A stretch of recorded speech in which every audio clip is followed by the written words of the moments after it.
Game mastering or dungeon mastering is like prostitution. Welcome to my channel. I focus on tabletop role-playing games, video games, and science fiction. I am horrible at pronouncing people's names correctly, so if I get this wrong, please forgive me. I believe the way you say it is Molière, and it said, "Writing is like prostitution. First you do it for love, then for a few close friends, and then for money." And I think that game mastering or dungeon mastering is the same thing. First you do it for love, then you do it for a few close friends, and I've actually heard rumors there are a few people who now do it for money. And my view of them is that they're just prostitutes. Let's be honest, they're just prostituting their time. I watched a couple of minutes of some videos about people whining about, oh, you don't deserve to have a dungeon master. Having a dungeon master is not a right. But we're not talking about rights here. Gaming is not a right. Gaming is a privilege. Gaming is a luxury. If you have to work 3 jobs to feed your family, gaming is not a right, and it's not on your agenda at all. You're trying to survive. You're trying to make enough money to put food on the table.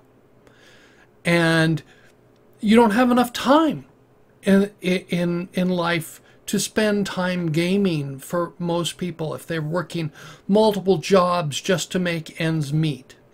So people who are whining, oh, I need a game master, or oh, I don't have enough time to play. Yes, there are people who don't have that, but that's not a right. If you're one of the privileged few, and let's be honest, this is a privilege.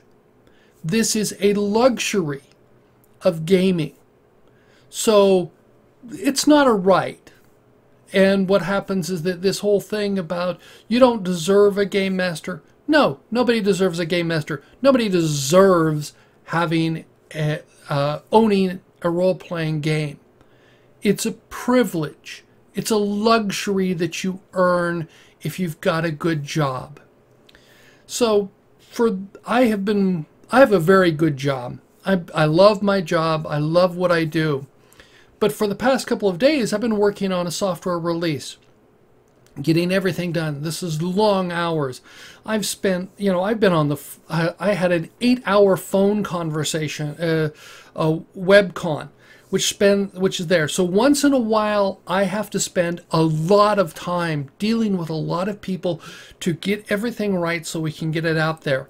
I know that's the responsibility that I have occasionally. I'm very privileged to have a job that only requires that once in a while. Other people have to work long hours for low pay in rough jobs. So all those people who are whining about, I don't have a game master, or it's not a privilege to have a game master, they're just whining. To me, they don't take a look at what people are really doing, how difficult it is for some people just to have the luxury of this. I remember my mother talking about having the luxury of owning a book. For her, she grew up in the Depression, and my grandfather on my mother's side died when my mother was 5. She very vaguely remembers him. There's a picture of him. But my grandmother had 16 children.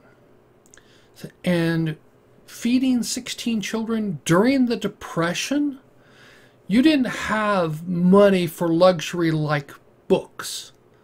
So I have a slightly different perspective. That's probably why I have a large number of books. I have a fairly large collection. It was something that my mother passed down, was the love of books. She loved books. She respected books and so on. And it was something that I inherited. It was taught to me from my mother. And what happens is I take a look at these people who are whining and mewing about, oh, I don't have a game master or whatever, and then people arguing that said, that's a luxury, that's a rich person's problem, as a friend of mine is saying. You have a rich person. You're extremely wealthy if you think that you have the time and luxury to put into gaming. Now, I have been privileged. I admit that. I have had a good job. I've had by many standards, a bit of money. I didn't consider myself wealthy, but I know I make more money than some. And I have the luxury, as you can see behind me, of a lot of games and a lot of things. And I had some spending money that I could spend on things like that. And I've had a job where I've had the opportunity and privilege of taking some time to game. Now, I do it because I love it. There's no person can really stop me from wanting to game. Other things have stopped me. A couple of years ago, I was running 2 campaigns simultaneously online. I had a bunch of players. I was having a blast. I was doing it because I love to dungeon master, to game master. And for those people who think, oh, you're spending so many hours in there, you can't stop me from spending those hours, because that's what I love. I love preparing for it.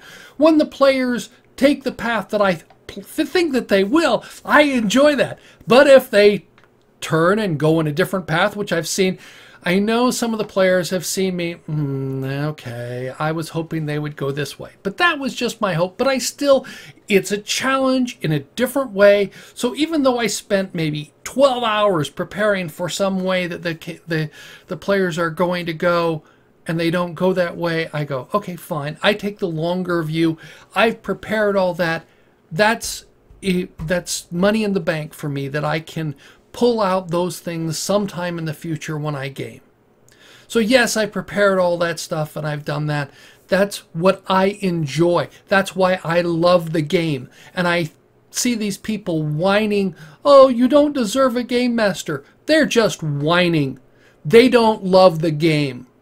They want the approbation of being the game master, of the one who runs it. They're not the ones who love it. They're the ones who are going, oh, look at me, how many hours I put in preparing this. I don't, maybe I have. I'm human. I may complain sometime, and I'm sure maybe I'll hear from some of my players that yes, I complain. They know when I plan something. I know they could read either the body language or whatever if I planned it, and they go, oh, and we're going a different direction. But they know me. Okay, I would roll with that. Only one time I remember I really railroaded them in a different direction because I wasn't prepared. I wasn't as prepared as I wanted to be for something. And all of that fell apart. And I didn't realize at the time why it fell apart. I was loving running 2 things. And what happened was I started being extremely tired. And I know I canceled a bunch of games because of this, and I upset some players. And what happened was I was going through cancer. That's what I had. I was eventually diagnosed with stage 4 colon cancer. I nearly died. Let me be blunt. But in that descent into near death, I'm very blunt about that. I nearly bled to death. And I couldn't game because I didn't have the strength. I couldn't do it. So you have to have the luxury of the money to buy the games. You have to have the luxury of having the time to game, and you have to have the stamina to be able to do it as a game master. That's a privilege. I truly appreciate that. And I've had 2 clear CT scans. I'm feeling much better. I'm healthy. I'm out walking. And I'm feeling much better. And I'm planning to get back into games. What has been hitting me hard is work has been very intense. So I know I haven't had the privilege of running a game because of that. And for those of you who go, oh, why don't you get a lighter job? I personally believe that the fact that I was work supported me, and I had to fight for this. This is when I fought at work, was when I got out of the hospital, I had to fight to keep the responsibilities that I had. And I took them on, and I think I did a very good job. I got an outstanding performance evaluation for last year. Even though I went through chemo and everything else, I got an outstanding performance evaluation, and I accomplished a lot. Was it perfect? No. But I accomplished a tremendous amount, and that helped me through getting through all of that. I truly believe having a challenging job is an important thing in your life, and it's a luxury. I have the luxury of having a job I love. I love game mastering, and I love what I do for work. I am a very privileged person. I know that. And I know a lot of people who don't love their job, who do it just to put food on the table, to pay for a house over their head, a roof over their heads, as the saying goes. So it's a privilege, and I hate to see these people whining, you don't deserve to have a game master. Nobody deserves it, period. It's a luxury. It's a privilege. If you want to take the difficult road of being a game master, it's like making the decision to go into management. I made the decision many years ago to go into management because I didn't like what was happening in management.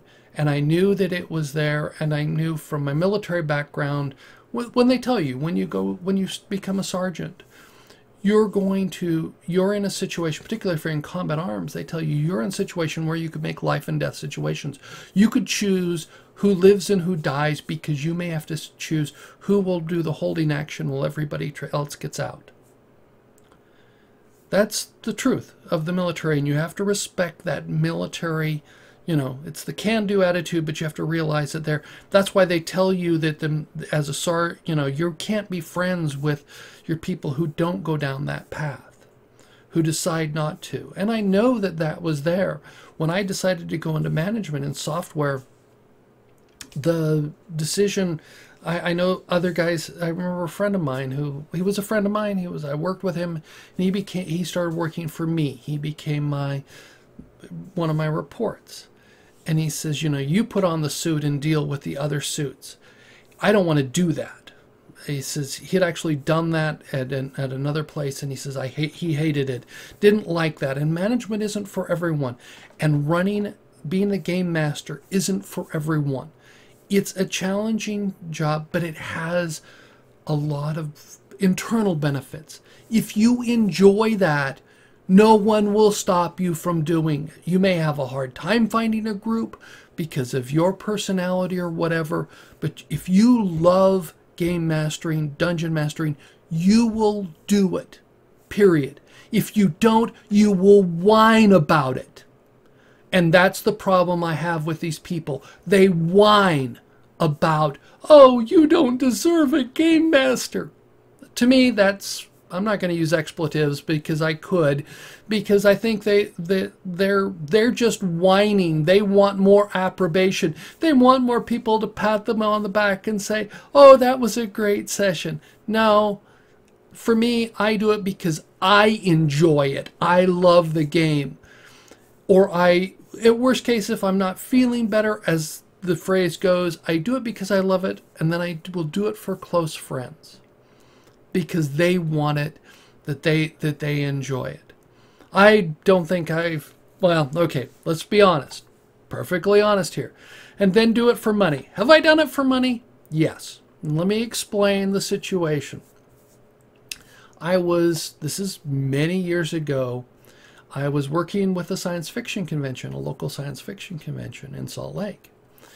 And we started they wanted to do some gaming events at there, and so I was running the Dungeons and Dragons campaign tournaments at there. Now this is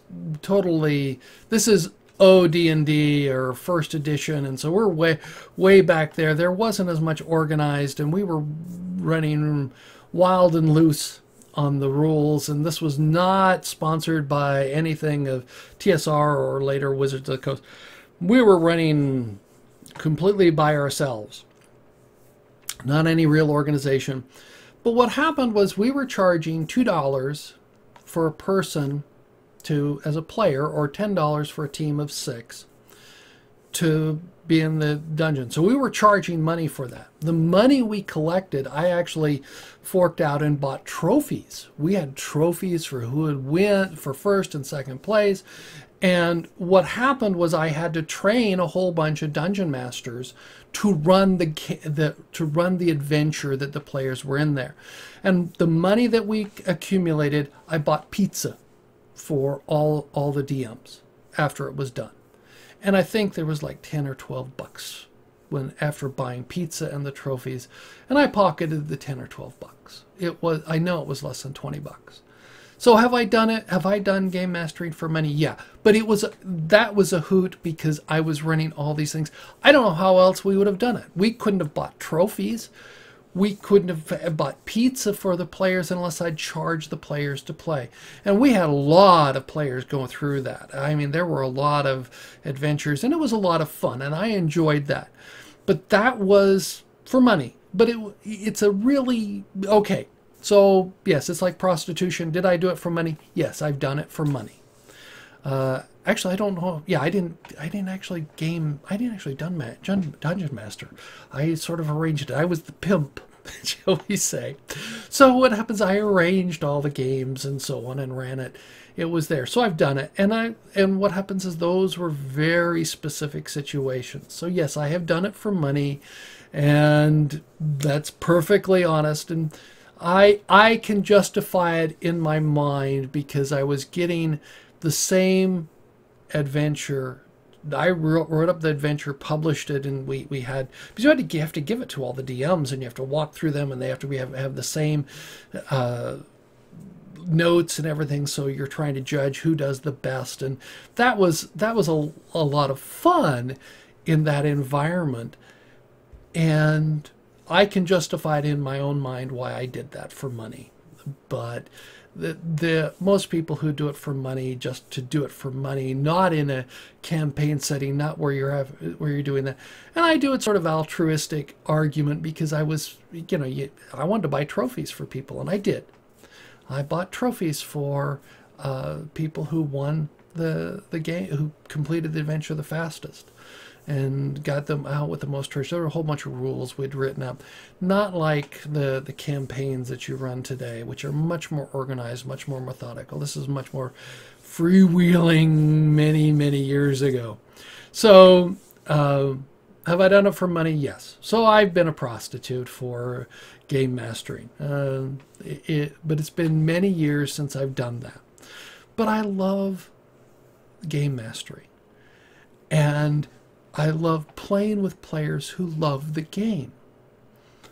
And if they want to step up and be Dungeon Master, great. I'm all for it. And if a group is there, then, if you're having a hard time finding a DM, I've been invited to groups to DM before, a couple of times.